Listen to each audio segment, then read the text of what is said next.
This is KTVO's Good Morning Heartland.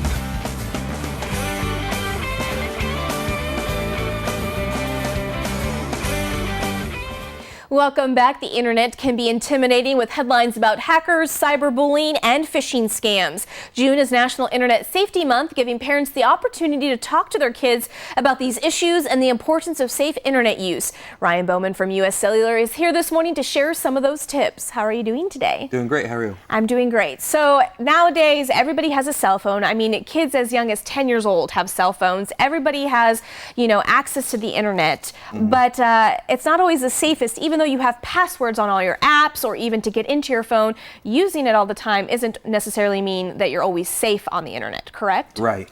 So how many people actually use their cell phone on a daily basis? So almost everybody uses their cell phone on a daily basis. Specifically children and teen, 94% are on it daily. 24% are using it or admitting to using it almost constantly. Yeah, it's just ridiculous. And I think even though I'm not a teenager, I think I'm in that percentile as well. So one of the tips that US Cellular is giving parents to consider is having an agreement with your child. What does that mean? So US Cellular understands that we provide nationwide 4G coverage. So we want to make it a seamless and smooth transition for parents and their teens and children. So the agreement is simply something that you get online through US Cellular. You can come into the store and get it, and it clearly defines what's appropriate, what's not appropriate. It goes into detail about what websites to use, what to post on Facebook, and even as far as getting into school policies and things like that. The next tip you guys have is discussing online communication. Does that mean, not cyberbullying and stuff like that? Kind of tell us what that means. Yeah, so discussing online communication is really important, and we understand that families are different, and that means different things for everybody. So as you're discussing online, what you're supposed to put online, discuss online etiquette, discuss not putting offensive material on there that could be online bullying. And keep yourself away from those instances where you could be bullied yourself. Or even, possibly contacting or even talking to with a child predator as well. Yeah. So this is a good one, and I know that a lot of parents do this, but then sometimes don't follow up on it, and it's set boundaries. Right. So that's part of the online agreement that you have to set boundaries, but there's also different ways to do it. And the simplest way is just have a discussion. Sit down, talk about what online etiquette looks like.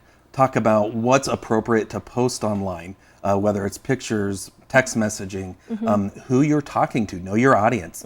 So it's really important to not be talking to those predators, but be talking to friends and family, and obviously keep your personal information away.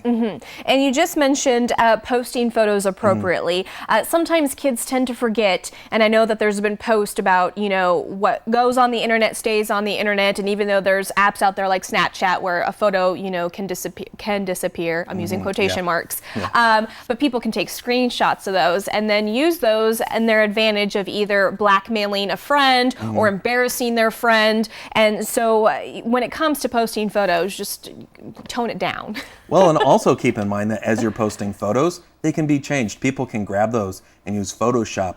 So once it's online, it's public domain. People can do whatever they want with it. So it's not just the photo you chose to put online, but the photo people choose to create for you that you put online.